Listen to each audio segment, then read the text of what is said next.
Now it's also very important when switching compounds that you wash your pad out, because when you're switching compounds, it's like taking in different gears. This right here, this thing will be taking it down very fast, and this will be polishing. Last thing you want to do is make something heavy that's something light.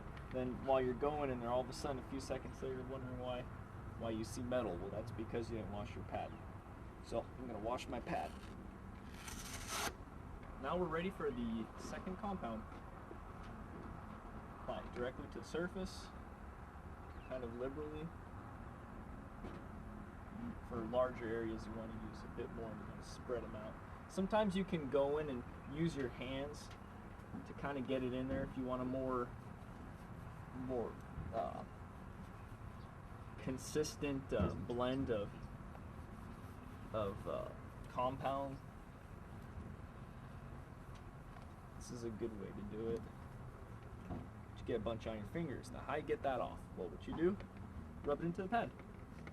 Simple as that. A lot of people just wipe it on their clothes or wash it off. Why waste it? Put it right on the pad. Plenty of water.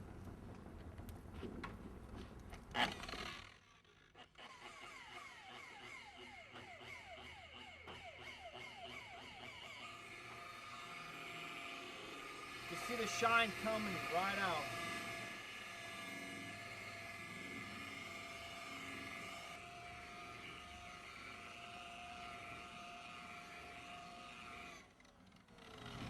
Now the next thing you want to do is you want to take a step back and kind of reflect into something that's bright, and what you want to look for is any dull spots. And what you do is you touch them with your hand, and if they disappear, that's a good thing. But you touch it with your hand and they don't disappear and it's still dull, what you do is you just apply more compound to the area. And then check it again. Make sure you know where you want to go, and you don't want to buff back into the nice areas. You just want to keep it in the rough areas as so. With a paint job like this that is very old, there's not much to buff on. The thing is, you don't want to go through that into the primer, because then you end up with something terrible. But you can take it. You can take it pretty far, but use your judgment, and don't get greedy when it comes to things like that. I kind of buffed a little heavy right here where you can see some nice bright areas. You can do that, but this is one of the worst parts of the truck, and it's coming out pretty good. So the rest of the truck will probably buff out a little brighter. You can get it to shine a little bit brighter with waxes. Like I like to use Mother's car polish, the one, apply maybe once a year to maintain the shine. The difference between waxing a car and compounding it, like we're doing here, is this compound is a lot of work. Now, I mean a lot of work. But your paint will stay this way as long as you maintain it and wax it thoroughly. Most other waxes, you can wax it on and it'll look nice for a while, and then it'll fade back to the way it was. This is permanent.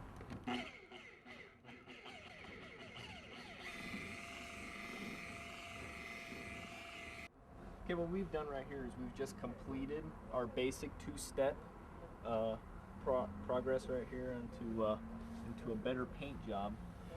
Directly afterwards, you can hit it with a coat of wax, but what I'm going to do right now is I'm going to show you how to get into all these grooves using a bad rag and then cleaning it with a nice rag. First thing you're going to do is take a bit of this stuff and apply it directly to the surface. Then take the rag with the finger and just kind of rub it in there. Get it into all the areas that you couldn't get into with the buffer.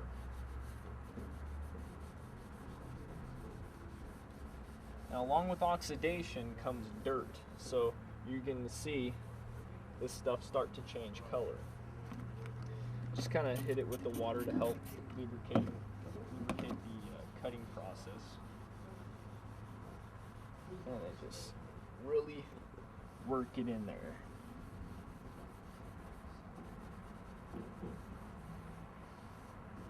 And all the other little areas like the vents.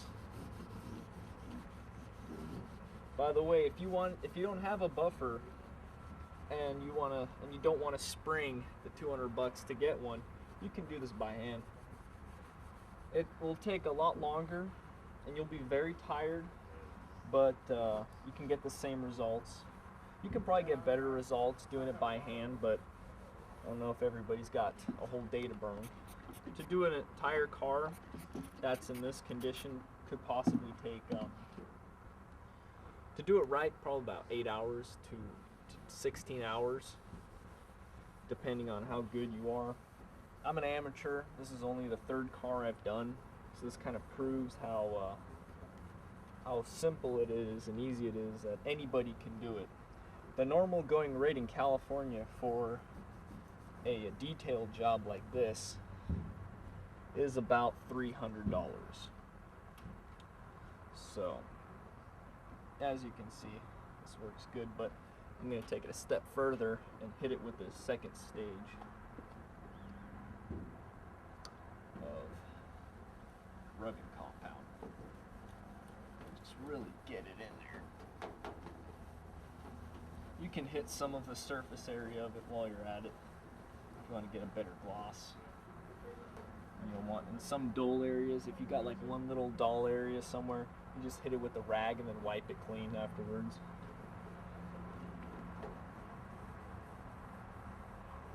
Now it's pretty difficult to eat through the paint into the primer doing it by hand. It's real easy with the buffer, but by hand it's unless you're trying to, it's next to impossible to really get the paint come off. Look at that. Doesn't that look nice? Now I could spend more time and match this paint to the rest of it because it's still oxidized. What you can do is do the second step, do the first compound again, then go to the second stage and do that again.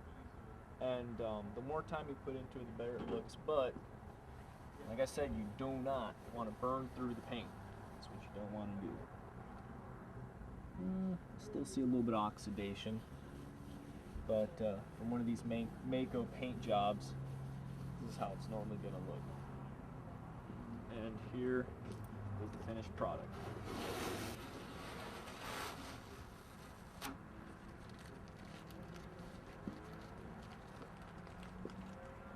Doesn't that look nice? Now, if you're trying to make some money off of doing this by yourself, one way is buy some junk cars or junk looking cars that run good and look bad. In a couple hours you can add about $200 to $300 to the sticker price of your vehicle, because basically the first thing people look at in a car is the paint to see whether it was maintained or not. Now you can take a bad paint job like this that's been neglected for years and make it look like it's been manicured. So, man, you know, this actually turned out better than I thought it would. It looks great.